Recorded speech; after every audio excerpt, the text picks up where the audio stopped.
전세 계약을 맺고 중개업자에게 전세금을 건넸는데 알고 보니 월세로 계약돼 있었고 전세금을 돌려받을 길도 막막하다면 얼마나 황당할까요?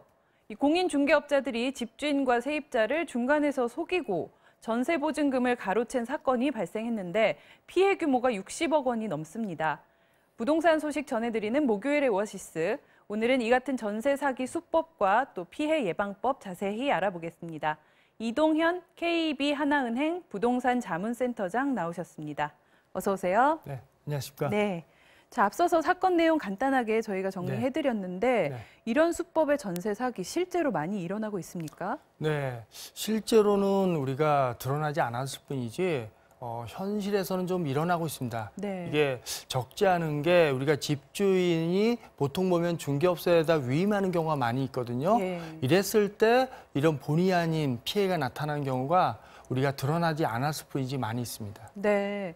또 이게 주로 전세를 구하기가 힘든 그런 오피스텔이나 원룸 쪽에서 많이 일어나고 있는 것 같은데 맞나요? 네, 왜냐면은 아무래도 전세를 놓는 것처럼 하려면 결국은 수요가 많아야 되지 않습니까? 네. 그래서 월세 수요가 상대적으로 월세 수요보다 전세를 하고 싶다는 사람이 많은데 네. 매물은 월세 위주로 돼 있어요. 그런 경우에 많이 일어나는데 보통 보면은 서울의 역세권에 소형 아파트, 오피스텔, 그다음에 뭐 원룸 이런 데서 보통 많이 일어나는 이유가 이들이 보통 월세로 대부분이 집주인들이 놓고 있는데 네. 이를 전세로 원하는 세입자들이 많기 때문에 일어나는 겁니다. 네. 그러니까 전세가 나왔으니까 빨리 잡아야 된다. 그렇죠. 뭐 이런 조급한 식으로. 마음이죠. 예. 자, 그래서 이번 사건은 5년 동안에 걸쳐서 피해자가 지금 150명이 넘고 피해 금액도 아주 큰데 도대체 어떤 방식으로 이 많은 사람들을 이렇게 오랜 시간 동안 속일 수 있었던 건가요? 네. 이번에 안산 단원구에서 사고가 났습니다. 네. 그래서 일명 간큰 자매라는 말도 나오고 네. 이렇게 해서 총 152명의 65억 사건이거든요. 근데 이 내용을 들어보면 이 자매가 두 사람이 다 공인중개업 면허 없이 어떻게 보면은 대리 직원인데 예, 중개보조원이죠. 그렇죠. 예. 중개보조원일 뿐인데 그 면허를 좀 타인 면허를 활용한 거죠. 네. 그러면서 이런 사기 사건을 일으킬 수 있었고요. 여기에 그 내용을 보면은 보통 보면 앞서 말씀드렸다시피 대부분의 그런 역세권의 소형 아파트라든지 오피스텔 같은 경우는 월세의 매물이나 수요가 많거든요. 네. 그러다 보니까는 집주인들이 중개업체에 오랫동안 더더욱이나 신뢰관계를 쌓은 중개업체면 거기다 위임 내지 일임하는 경우가 많이 있어요. 현실적으로요. 네. 그러면서 월세라고 이렇게 집주인한테는 얘기하고 네. 이 사람들이 정작 전세를 놓는 것처럼 그 세입자를 구한 거죠. 예. 그러니까 그러면서 집주인으로부터 월세를 놓겠다라고 위임장을 받아왔을 그렇죠. 거 아닙니까? 예, 월세에 대한 거는 네. 아마 여기 내용상에서 월세에 대한 위임은 받은 것 같아요. 네네. 그렇지만은 전세를 놓으라는 내용은 완전히 다른 거거든요. 네. 보증금의 엄액이 워낙 금액이 차이 나지 않습니까? 그런데 전세를 놓을 것처럼 해가지고 세입자들한테 전세 보증금을 받은 거죠. 전세를 입주시키는데 월세 금액만큼만 집주인한테 돌려주는 거죠. 네. 그러면은 그 차액이 크지 않습니까? 전세 보증금과 월세 금액 차이는. 네. 그걸 가지고 많이 수백 명으로부터 150명이 넘는 사람부터 결국 그렇게 사기 행각을 벌인 거죠. 예. 그런데 그 집주인과 그러면 직접 만나지도 않고 그 세입자들이 계약을 맺었다는 거네요. 맺을 수 있는 그 위임장이 있으면 됩니다. 네. 정당한 그게 문제가 되는 건 아니고 정당한 위임장이 있으면 되는데 다만 이제 실질적으로 계약을 할 때 우리가 이런 앞서 말했던 이런 사기의 사건이 많이 일어나는 은근히 많이 있거든요, 현실에서. 그런데 가장 중요한 거는 그러면은 실질적인 집주인인 여부를 확인을 해야 되는데 여러 가지 이유로 안산의 이 간큰 자매라는 네. 중개 사기 사건 같은 경우에도 실질적인 집주인의 내가 그 가짜 위임장, 네. 그러니까 월세에 대한 위임을 받은 걸 가지고 전세 위임장으로 위조를 하고 네. 그걸 또 가지고 속이고 또 집주인과 실질적 확인을 거치자고 하니까 결국은 자신들의 측근 내지는 자신들의 지인을 내세워서 집주인인 것처럼 해서 전화를 걸어도 확인이 안 되게끔. 가짜 결국은 집주인까지도 그렇죠. 예, 내세웠다는 그렇게 거네요. 동원하면은 집주인과 전화 통화도 해봤는데 믿을 수밖에 없는 거죠. 네. 그러면서 이번에 사기 사건이 크게 난 것 같습니다. 네. 자, 이 상당하게 치밀하게 준비를 해서 이 정도면 뭐 속아 넘어갈 수밖에 없겠다. 그렇죠. 그런 생각도 드는데 지금 안타깝게도 이 피해자들 전세금 돌려받기가 쉽지가 않은 상황이라고 하네요. 현실적으로는 결국은 이게 전세금을 돌려받을 수 있는 방법은 첫 번째는 그 당장 이게 만약에 사기 사건이라는 게 지금 뭐 명확하지 않습니까? 네네. 그렇다면 결국은 사기 행위를 한 사람 여기서는 그 중개업을 한 그 중개업 행위를 한 두 그 사기한 그 자매들이 네네. 책임을 져야 되지만 그렇죠. 이미 다 재산을 빼돌렸을 가능성이 높지 않습니까? 현실적으로 네, 지금 봤으면. 경찰 조사했더니 계좌 추적에서 남아있는 재산이 없더라. 그렇죠. 이렇게 나와 이게 있습니다. 좀 의심스러운 점이 많이 있겠죠.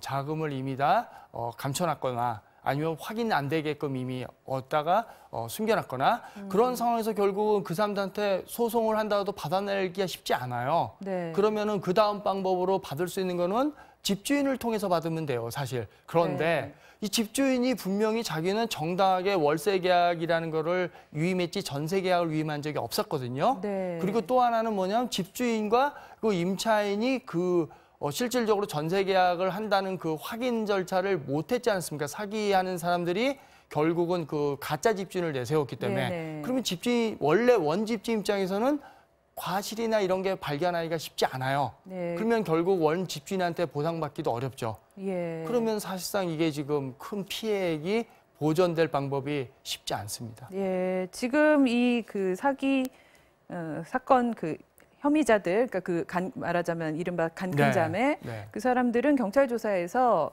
이거를 돌려막기 하느라 네. 수중에는 돈이 없다. 네. 이렇게 진술을 했다고 하는데 여기는 좀 믿을 만한 진술인가요? 글쎄요, 뭐 좀 상식적으로는 좀 안 맞아요. 일반적으로 돌려막기 하는 경우는 보통 보면 우리가 피라미드 사기라든지 다단계 사기에서 투자금보다 더 큰 거기에 투자 수익까지 안겨줄 경우에 돌려막기 사기라는 게 좀 있거든요. 네. 그렇지만 이 경우는 전세 보증금을 돌려주는 건데 뭐 이자를 더 주는 것도 아니고 네. 그다음에 또 전세 기한이 통상 2년이라는 기간이 있다고 하면 이게 뭐 바로바로 이렇게 막 돌아오는 게 아닌데 네. 제가 보기에는 그 부분에 대해서는 사실상 어떤 뭐 원금 위에 더 나갈 게 없는데 예. 그 부분은 좀 다른 것 같습니다. 네. 그러니까 이 사람들이 거짓말을 하고 있을 확률이 높다. 근데 현실적으로 예. 보면 좀 다른 그 돌려막기 사례는 있더라고도 이게 큰 비중이기는 좀 과하다는 면이 없지 않아 있습니다. 예.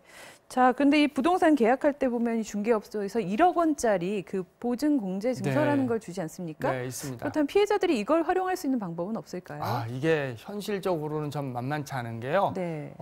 결론적으로 말하면 보상받기 어렵다고 그런 게 맞는 게 중개업소당 1년에 1억입니다. 한 업소당 네, 1억이요? 1년에 그것도 1억입니다.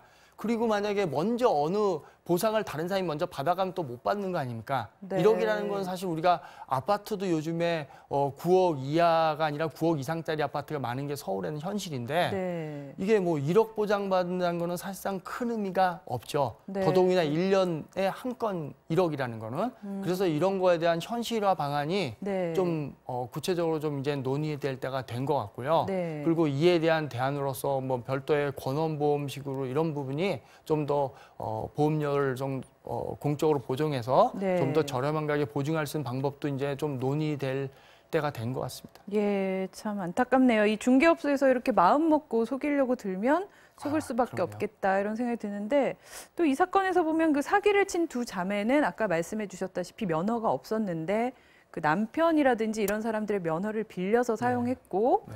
그 면허를 빌려준 중개업 그러니까 공인중개사 면허를 빌려준 당사자들은 불구속 처리가 됐더라고요. 이런 부분에 대한 처벌도 사실 좀 강화될 필요가 있지 않겠습니까? 네, 그렇죠. 이게 어떻게 보면은 사기의 이 경우에는 안산 사건 같은 경우에는 어쨌든 간에 일가족 아닙니까? 예. 빌려준 사람. 그러니까 사실 이건 또 엄벌을 해야 될 수도 있어요. 네. 그리고 또 지인인 경우에도 이런 경우가 실질로 현업에서는 간간히 있다고 들었거든요. 네. 우리가 뭐 그거는 뭐 모든 면허를 가지는 사업은 그런 경우가 많이 있어요. 네. 근데 이런 경우가 있는 거는 상대적으로 좀 처벌 규정이 약하기 때문에 또는 단속이 안 되기 때문에 있을 수도 있어요. 그렇죠. 그래서 그런 부분에 대한 거는 좀 더 이번 계기로 해서 좀 더 엄밀히 좀 단속할 필요는 있을 것 같습니다. 예. 자, 그런데 이 세입자뿐 아니라 집주인한테까지도 금전적 손실을 끼치게 되는 또 이런 전세 사기 유형도 있다고 하죠. 이제 그게 이거는 뭐 집주인한테 피해 된다는 얘기는 결국은 뭐 임대를 그러니까 월세를 놓던 전세를 놓던 그게 이제 임대가 공실인 것처럼 집주인한테 얘기하고 네. 그러니까 위임을 전적으로 받으면은 집주인이 현장 확인을 안 한 경우도 많이 있을 수 있거든요. 네. 그러면 결국은 집주인은 중개업체 위임한 중개업체 말만 믿을 수밖에 없는데 그 중개업소에서 또는 그 중개인이 공실이 아님에도 공실이라고 하고 사기칠 생각으로 또 다른 세입자를 이중삼중으로 받는다면 결국은 그 공실에 대한 그 공실이 아닌 것처럼 되어 있기 때문에 네. 실제는 아니죠. 그래서 그 월세를 횡령한다든지 전세금의 이익을 일부 취할 수는 있어요. 네. 근데 이런 경우도 그렇게 많지는 않지만 네. 집주인이 만약에 꼼꼼히 현장을 확인 안 한다면은 네. 충분히 그런 피해를 볼 수도 있습니다. 예, 그렇죠. 그러니까 집이 안 나갔다라고 집주인한테는 얘기하고 얘기하고 사실은 집이 이미 나간 거죠. 그렇죠. 그래서 예. 그 중간에서 이익을 편취한다는 맞습니다. 건데 예. 특히나 좀 나이 드신 분들 네. 이런 연로하신 분들이 집주인일 경우에 이제 믿고 맡기는 경우가 많은데 네. 좀 주의가 필요하실 것 같습니다. 자, 최근에는 또 부동산 직거래 사이트도 많이들 이용하시잖아요. 네. 예, 여기서도 또 빈틈을 노린 사기들이 늘고 있다. 가능하죠. 예, 그 이런 얘기했습니다. 부동산 직거래 사이트가 요즘에는 인터넷을 통해서 온라인을 통해서도 많이 하고요. 네. 그 다음에 또 하나는 전통적으로 직거래를 하는 방법이 바로 우리 생활정보지를 이용하는 거. 네. 거기다가 이제 이용하는데 어떻게 이용하느냐 하면 방법은 그 가짜 집주인 행세하는 사람이 뭐 단기 월세, 뭐 한 달이든 두 달이든 월세를 들어놓고 자기가 집주인인 것처럼 최초에 자기가 월세 계약할 때 집주인 신분증이라든지 다 카피본이 있을 거 아닙니까? 네. 그런 그 사본을 가지고 그걸 보고 집 신분증을 위조한다든지 이렇게 해서 그 집에서 집주인 행세를 하면 돼요. 네. 그렇게 해서 이 사람들이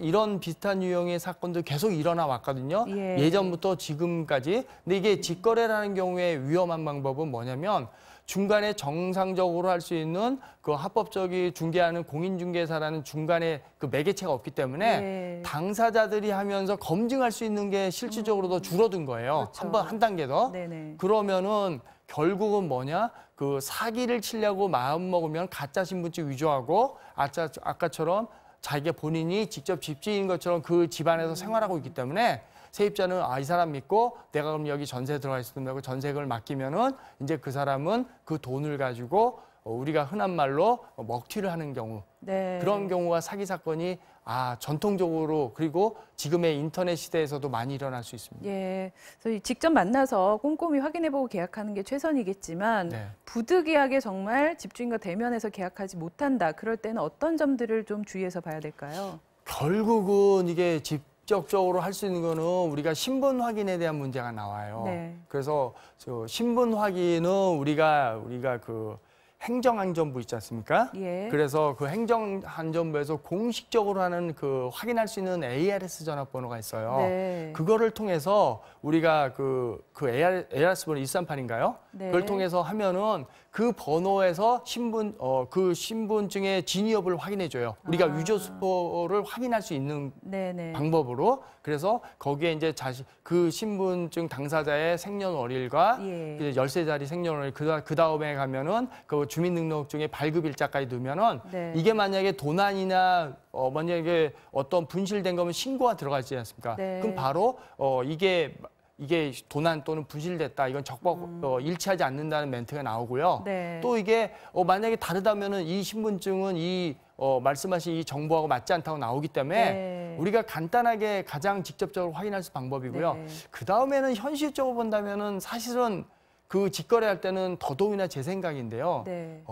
이 사람이 집주인인지 아닌지 여부는 바로 옆에 있는 그 옆집이라도 네. 하물며라도 이렇게 확인하는 방법도 괜찮을 것 네, 같아요. 네. 그러면 적어도 저 사람이 오랫동안 거주했던 집주인인지 네. 혹은 관리 경비원을 통해 확인한다든지 예. 이런 최소한의 방법이라도 확인했다면은 이렇게까지 그 일방적으로 당하지 않을 텐데 그런 확인 절차 없이 그 집의 집주인 행세라는 가짜 그 집주인과 가짜 신분증만 믿고 단지 그 여러 가지 그 전세금이 싸다라든지 네. 아니면 매물이 귀할 때 그냥 조급한 마음에 계약하다가는 네. 사기를 당할 우려가 있죠. 네, 좀 더 찬찬히 시간을 두고 신중하게 네. 해야겠다 이런 생각이 듭니다. 자, 목요일의 오아시스 오늘은 여기서 마무리하겠습니다. 이동현 KB 하나은행 부동산 자문센터장과 함께했습니다. 말씀 네, 고맙습니다. 감사합니다.